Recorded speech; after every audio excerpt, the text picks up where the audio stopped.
پاک گھر میں بیٹھ کر کہ یہ جو اللہ تعالیٰ نے فرمایا کہ بندے تیرا کوئی جملہ ایسا نہیں ہے کہ وہ ہوا میں اڑ جاتا ہے اور اسے محفوظ نہیں کیا جا رہا، سیو نہیں کیا جا رہا، نہیں، تیری زبان سے نکلنے والا ہر لفظ، ہر کلمہ، ہر جملہ جو ہے وہ محفوظ ہو رہا ہے، سیو ہو رہا ہے، ریکارڈ تیار ہو رہا ہے، رجسٹر تیار ہو رہے ہیں اور وہ اللہ کی پاک بارگاہ میں پیش ہو رہے ہیں۔ اب ذرا ایک لمحے کی سوچیں، ہم صبح سے لے کر شام تک ہماری زبان سے کیسے کیسے جملے نکلتے ہیں، کیسی کیسی ہم باتیں کر جاتے ہیں، اور وہ ساری باتیں ایک لمحے کے لیے سوچیں کہ وہ ساری لکھی جا رہی ہیں اور وہ لکھی گئی باتیں اللہ کی پاک بارگاہ میں پیش کی جاتی ہیں، اور جب رب دیکھے گا کہ میرے بندے نے یہ بات کی، میرے بندے نے یہ بات کی، میرے بندے نے یہ بات کی، میرے بندے نے یہ بات کی، ایک لمحے میں عالم تصور میں منظر لائیں کہ اگر ہماری غلط باتیں، ناجائز باتیں، گالی گلوچ پر مبنی، چغلی پر مبنی، غیبت پر مبنی، جھوٹ پر مبنی، اس طرح کی باتیں اگر رب کی پاک بارگاہ میں پیش ہوں گی تو پھر اندازہ کریں ہمارا حال کیا ہوگا۔ اس وجہ سے قیامت کے دن کیا ہوگا؟ اللہ تعالیٰ فرماتا ہے اقرا کتابک کفا بنفسک اليوم علیک حسیبا، 15ویں پارہ سورہ بنی اسرائیل کی آیت ہے۔ جب سارے بندوں کا حساب لیا جائے گا تو اللہ تعالیٰ حساب کیا لے گا؟ اللہ تعالیٰ فرمائے گا فرشتوں اس کی کتاب اسے پکڑا دو۔ اقرا کتابک، قرآن کے لفظ، اقرا کتابک، قیامت کے دن اللہ فرمائے گا بندے اس کی کتاب اس کو پکڑا دے، فرشتوں کو حکم دیا فرشتوں اس کی کتاب اس کو پکڑا دو اور اسے کوئی اقرا، ہم نے تیرا حساب کیا لینا ہے، ہم تیرا حساب کیا لیں، اقرا کتابک، یہ تیری کتاب ہے، کتاب حیات، یہ تیری زندگی کی کتاب ہے، اس میں وہ سارا کچھ لکھا ہوا جو تو کچھ کرتا رہا، جو کچھ تو بولتا رہا۔ اقرا کتابک، اپنی کتاب خود پڑھ، اقرا پڑھ کتابک، اپنی کتاب کو، کفا بنفسک اليوم علیک حسیبا، آج ہم نے تیرا حساب کیا لینا ہے، خود تو اپنی کتاب پڑھ، خود ہی تو اپنا حساب لے، بتا تو کیا کرتا رہا، کیا بولتا رہا۔ اب عالم تصور میں وہ منظر لائیں کہ قیامت کا منظر ہو، نفسا نفسی کا عالم ہو اور ہم رب کی پاک بارگاہ میں پیش ہوں، حاضر ہوں، اور ہماری کتاب حیات ہمیں پکڑا دی جائے اور کہا جائے بندے یہ تیری کتاب ہے، اس میں جو کچھ تو کرتا رہا، جو کچھ تو بولتا رہا، سارا کچھ لکھا ہے، اب اپنی کتاب پڑھتا جا اور اپنا حساب خود لیتا جا۔ جب انسان پڑھے گا کہ میں نے فلاں موقع پر فلاں شخص کی چغلی کی، فلاں موقع پر میں نے فلاں شخص کے ساتھ جھوٹ بولا، میں نے فلاں موقع پر فلاں بندے کی غیبت کی، فلاں موقع پر میں نے فلاں بندے کو دھوکہ دیا، جھوٹ بولا، فلاں موقع پر یہ میں نے کی، یہ چیزیں جب اللہ کی پاک بارگاہ میں کھڑے ہو کر بندہ پڑھے گا تو اندازہ کریں کس قدر ندامت، ذلت اور رسوائی انسان پر چھا جائے گا، کیا عالم ہوگا، کیا حالت ہوگی۔ اس لیے اللہ تعالیٰ نے ہمیں متنبع کرنے کے لیے، خبردار کرنے کے لیے، بیدار کرنے کے لیے یہ قرآن پاک میں ہمیں پہلے ہی خبر دے دی کہ بندے سنبھل کے بول، سوچ کے بول۔ اس لیے قرآن نے کہا یا ایھا الذین آمنوا اتقوا اللہ وقولوا قولا سدیدا، اے ایمان والو اللہ سے ڈرو، اللہ سے وقولوا قولا سدیدا، اور سیدھی سیدھی بات کیا کرو، اپنی باج میں کوئی کجی نہ رکھا کرو، کوئی ٹیڑھا پن نہ رکھو، سیدھی سچی بات کرو، حق بات کرو، وقولوا قولا سدیدا۔ اب دیکھیں بات کرنے کی بات تھی، اللہ تعالیٰ نے تکلم کے آداب کا سکھایا کہ بندے بولنے سے پہلے مجھ سے ڈر، تو اس کو تو دھوکہ دے سکتا ہے، یہ حقیقت نہیں جانتا، جس سے تو کلام کر رہا اپنے مخاطب کو، اس سے تو دھوکہ دے سکتا ہے، اس سے تو چھپا سکتا ہے، لیکن رب سے ڈر، اس سے تو کچھ نہیں چھپا سکتا، وہ تو علیم بذات الصدور ذات ہے، وہ تو علیم خبیر ذات ہے، اس کی تو شان یہ ہے کہ یعلم خائنۃ الاعین وما تخفی الصدور، آنکھ جو منظر دیکھتی ہے،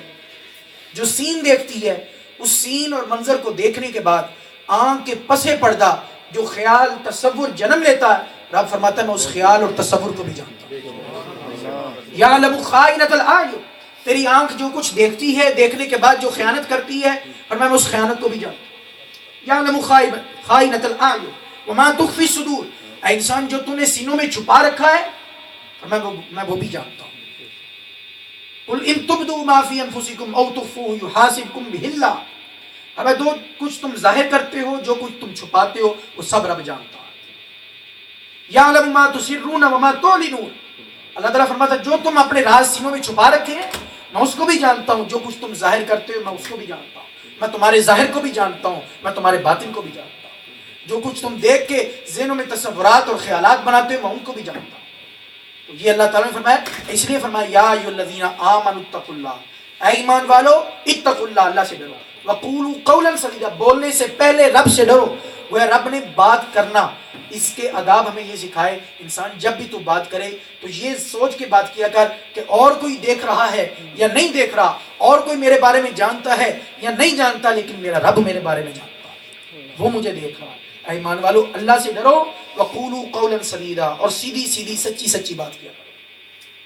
اپنی بات میں کوئی ٹیڑھا پن کجی نہ رکھو،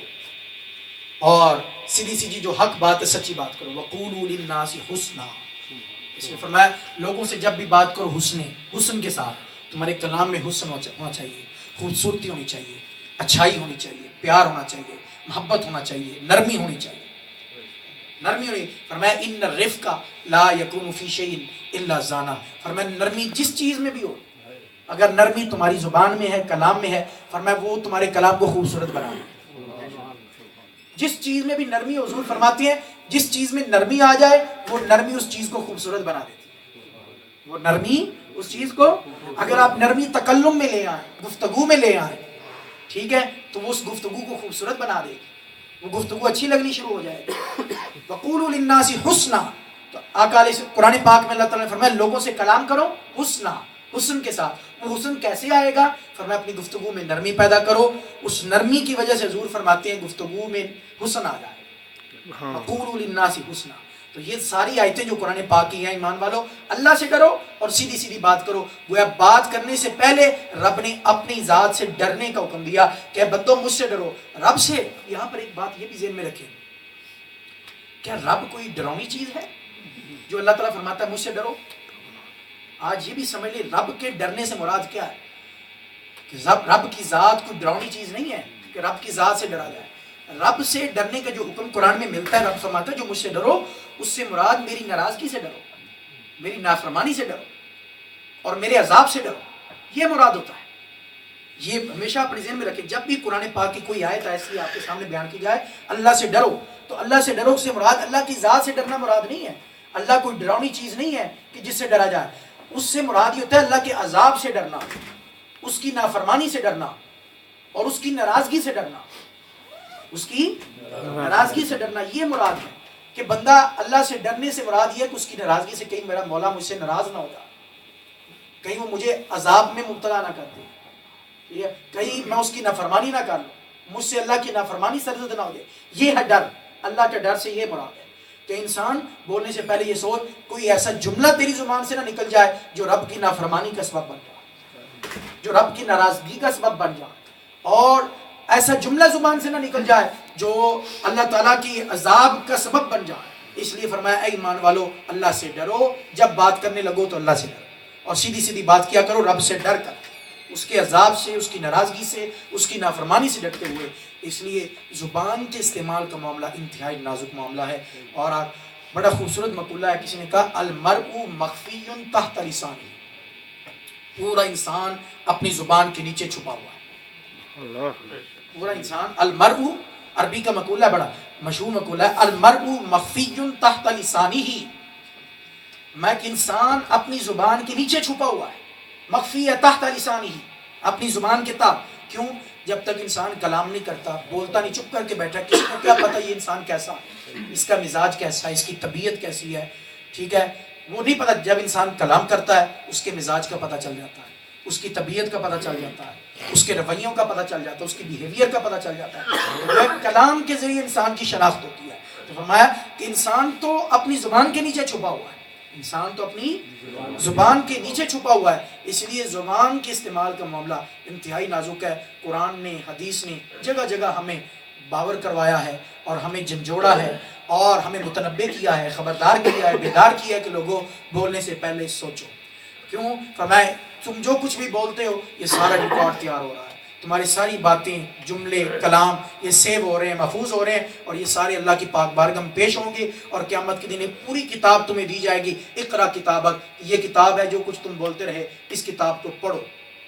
اقرا کتابک، اپنی کتاب کو پڑھو۔ اس لیے وقولوا للناس حسنا، اچھے انداز سے بات کرو، اور اپنی زبان کو جب بھی استعمال کرو تو اس کو جھوٹ سے، غیبت سے، چغلی سے بچاؤ، اور اس زبان کو اللہ کے ذکر میں، درود و سلام میں، قرآن مجید کی تلاوت میں، حق بات کرنے میں، سچ بات کرنے میں استعمال کرو۔ تو یہ ابتداءً میں نے جیسا کہ عرض کیا کہ پہلے ہم میلاد شریف کا ذکر کرتے رہے،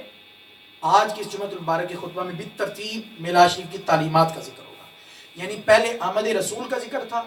پہلے رسول کے آنے کا ذکر تھا، اور آج سے جو رسول لے کر آئے، جو رسول